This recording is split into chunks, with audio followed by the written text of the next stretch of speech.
કાપોદ્રા પોલીસે નાના વરાછા વારીગુરુ નજીક આવેલા બસ સ્ટેશન પાસેથી 2.949 ગ્રામ એમડી ડ્રગ્સ સાથે એકને ઝડપી પાડ્યો હતો।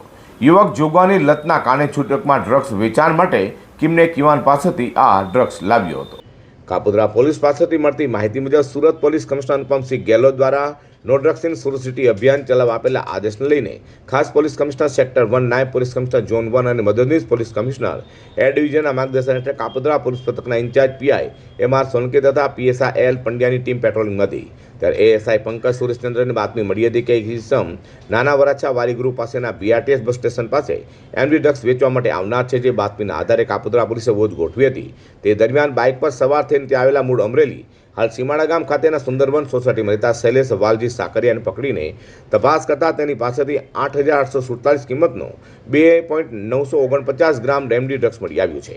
પોલીસે આ ડ્રગ્સ અને બાઇક તથા મોબાઈલ ફોન મળી 35,000થી વધુની મત્તા કબજે લીધી હતી। તો પોલીસની પ્રાથમિક પૂછપરછમાં શૈલેષે એમડી ડ્રગ કિમ 4 રસ્તા પાસેથી કાદિર સલીમ પઠાણ નામના ઇસમ પાસેથી લાવ્યું હોવાનું અને છૂટક વેચાણ કરવાનું હોવાની કબૂલાત કરી છે। પોલીસે કાદિરને વોન્ટેડ જાહેર કર્યો હતો। તો શૈલેષને જુગાર રમવાની લત છે અને તે અગાઉ મૈદરપુરા અમરેલી અને પુણા પોલીસમાં જુગાર રમતા ઝડપાવાની પણ કબૂલાત કરી હતી।